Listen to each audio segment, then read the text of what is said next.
Hey everyone, and welcome back to ABA Chapter Chat. I'm excited about today's deep dive because we're tackling a topic that's at the heart of what we do: reinforcement. Oh, yeah, reinforcement, the bread and butter of ABO. But here's the thing, we're going beyond the basics today. Right. We're diving into a chapter from a performance management book, and honestly, some of the insights are pretty eye-opening, even for seasoned ABA professionals. Definitely. It's all about taking those reinforcement principles we know and love and applying them in a really strategic way, particularly in the workplace. So we're talking about real-world application. Absolutely. This isn't just theory. Awesome. Well, to kick things off, what's the big takeaway from this chapter? What's the one thing our listeners should walk away remembering? Individualized reinforcement. It's the golden ticket. Okay, that makes sense. We all know reinforcement is key, Mhm. but you're saying it has to be tailored to each person. 100%. This chapter drives that point home with a really interesting anecdote about an assembly line where production was lagging. Oh, I'm intrigued. Assembly lines, production. This sounds like a classic workplace challenge. It is, and the new manager, well, instead of going the traditional route and, cracking the whip, he did something completely different. What did he do? He asked the workers what would motivate them, what would get them to boost their output. I love that. He went straight to the source. Exactly, and you know what they said? I'm dying to know. What was the magic solution? Extra breaks. They made a deal, hit the production target, get a longer break. Simple as that. That sounds so reasonable. Did it work? It was a smashing success. Production more than doubled. Wow, so everyone was happy. Yeah, you would think, right. The workers were happy, they were hitting targets, enjoying longer breaks. Everyone wins. Well, almost everyone. Uh-oh, I sense a plot twist coming. What happened? The vice president got wind of these extended breaks and wasn't too pleased. I see. So the VP walks in, sees folks on break, and hits the panic button. Pretty much. Shut the whole thing down, production plummeted, and it became a major lesson in reinforcement. Okay, so what went wrong? I mean, the manager was just trying to motivate his team. He was. But the chapter highlights a crucial element of reinforcement that sometimes gets overlooked: control.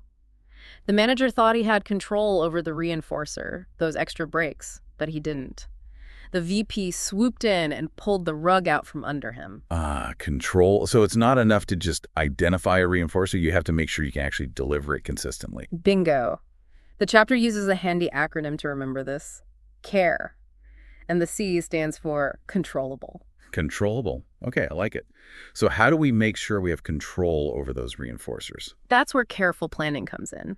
And a big part of that is truly understanding the individual you're working with.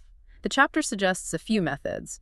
One of them is something called a reinforcer survey. Reinforcers survey. Is that like some kind of personality test for motivation? It can feel a bit like that, but think of it more as a structured conversation where you're getting to know your employee better, their hobbies, what they enjoy outside of work, things like that.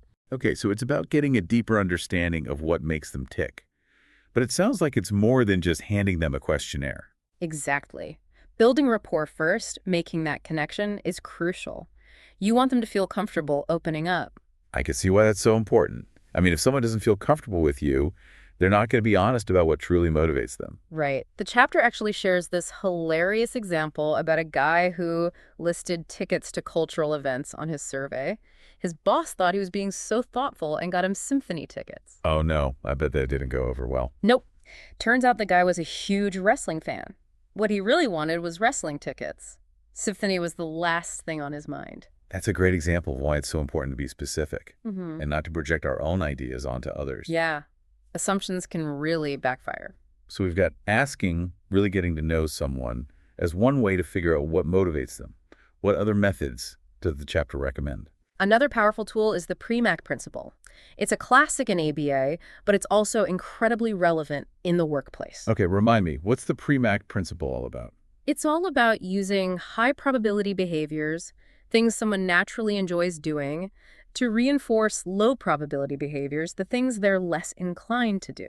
So if you figure out what someone loves to do, you can leverage that to motivate them to do the tasks that they don't enjoy as much. You got it. It's like a win-win. And the chapter has this great example from a pharmaceutical distribution center. They found that employees worked much faster when they knew a preferred task was coming up next. It's like building in those little moments of reward throughout the workday. Exactly. And those little moments can make a huge difference in overall motivation. So are you saying that by strategically sequencing tasks, you can actually boost productivity. Absolutely. It's about understanding what motivates people and then structuring the work environment to tap into that motivation. This is fascinating. It sounds like we're talking about a pretty sophisticated approach to reinforcement. We are, but it's also about being creative and thinking outside the box. So we've got asking and observing. Are there any other ways to figure out what motivates people in the workplace? Well, it might seem obvious, but trial and error is incredibly important. Really? I mean, trial and error, that doesn't sound very, scientific. Isn't there a more systematic approach? Think about it. Even when we ask people directly or use observation, we're usually working from our prior knowledge, right? Okay, I see your point. We're drawing on what we've seen work before or maybe strategies we've heard about? Right. But the key is to be deliberate about it. Deliberate trial and error. I like that. It's about trying different approaches and carefully observing how people respond. And that's where data collection comes in. That's where our ABA skills really shine. Absolutely. We're all about data-driven decision-making. But this trial and error approach, doesn't it feel a little bit risky?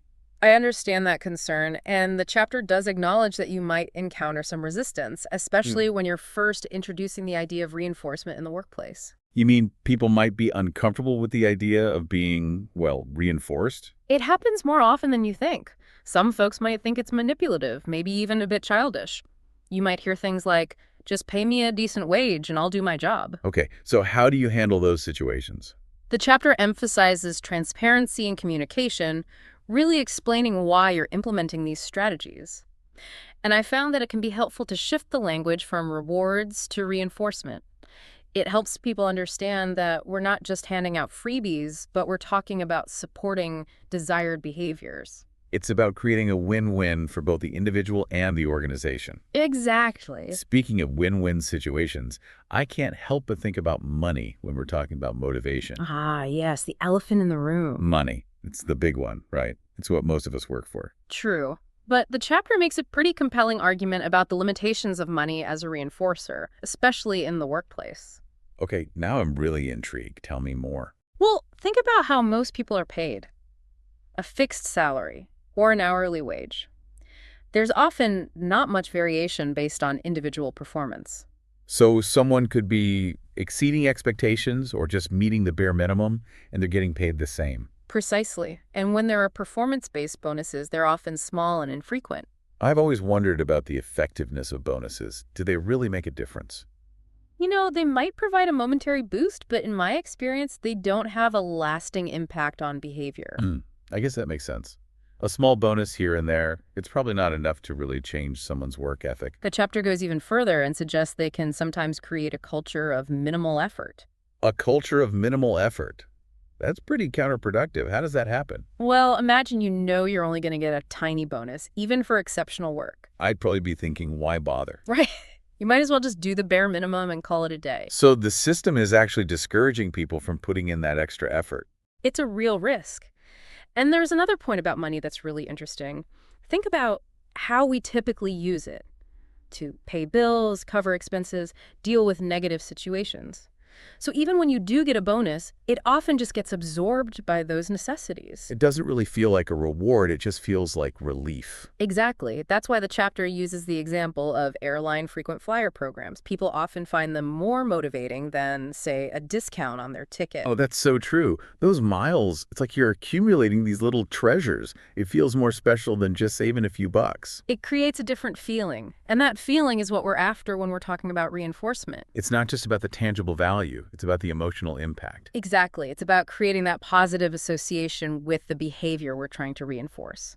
So if money isn't always the answer, what are some other tangible reinforcers we can use in the workplace? There's a whole world of possibilities. Company swag, gift certificates, extra time off, experiences like tickets to concerts or sporting events. So it's about being creative and finding things that people will actually value. That's the key. And again, it goes back to knowing your audience. Makes sense. And of course, we always want to make sure these tangible reinforcers are tied to specific behaviors or accomplishments. It's not about just handing out freebies. You got it. It's not about being nice. It's about being strategic. And remember our CARE acronym. Controllable, available, repeatable, and efficient. We want to make sure our reinforcers meet all those criteria. Okay, so we've covered a lot of ground here. It's clear that finding the right reinforcers takes some serious thought and planning. It does. But there are so many options out there, and it can be incredibly rewarding to see those aha moments when you find what truly motivates someone. And don't forget about social reinforcement. A sincere compliment, a word of encouragement, those can be incredibly powerful too.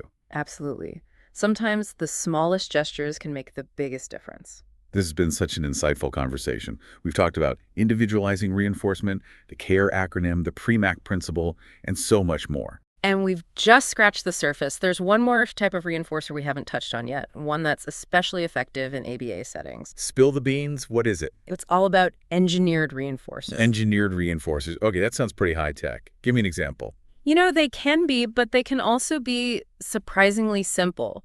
The chapter gives the example of the scanner beep at the grocery store. The scanner beep. Yeah, Yeah. think back to the days when cashiers had to manually enter every price. Oh yeah. I can only imagine how many mistakes there were. Tons. But then scanners came along and suddenly you had this beep every time an item was scanned correctly. So that little beep, is that what you're calling an engineered reinforcer? It is, because it provides immediate feedback right there in the moment. Studies showed that this simple beep dramatically improved accuracy. That's amazing. So the beep is like a signal that you're on the right track, like a Yeah. little reward built into the system. Exactly. It becomes a conditioned reinforcer. That beep gets associated with the positive outcome of scanning the item correctly, and it happens instantly. The cashier doesn't have to wait for praise from a manager or anything. So how can we apply this idea of engineered reinforcers in ABA? Well, think about all the different behaviors we target with our clients, right? Could we incorporate some kind of immediate feedback that signals success? I like where you're going with this. So it could be a sound, a light, some kind of visual cue. Exactly. It could even be just a point on a digital counter, anything that provides that instant feedback. I'm already starting to brainstorm here. Like for a client working on communication skills, you could have a button they press each time they use a target word correctly.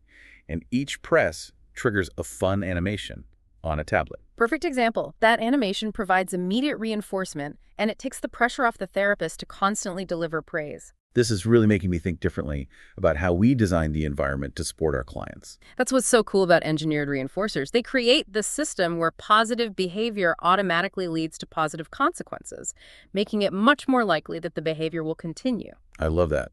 So we've talked about individualizing reinforcement, the CARE acronym, the PREMAC principle, and now these amazing engineered reinforcers. Oh, and we debunk that myth that money is the be-all and end-all of motivation. Right, money isn't everything. It sounds like the big takeaway here is that effective reinforcement requires observation, planning, and really understanding what motivates each individual. 100%. And don't be afraid to experiment and see what works. I think the big takeaway here is that effective reinforcement, it takes observation, planning, and really understanding what motivates each individual. Absolutely. And don't be afraid to experiment. Find what works for your clients and your settings. There is no one-size-fits-all, cookie-cutter approach. Well, that's all the time we have for today's deep dive into reinforcement. Thanks for joining us on ABA Chapter Chat. We'll be back next time with another fascinating topic from the world of ABA.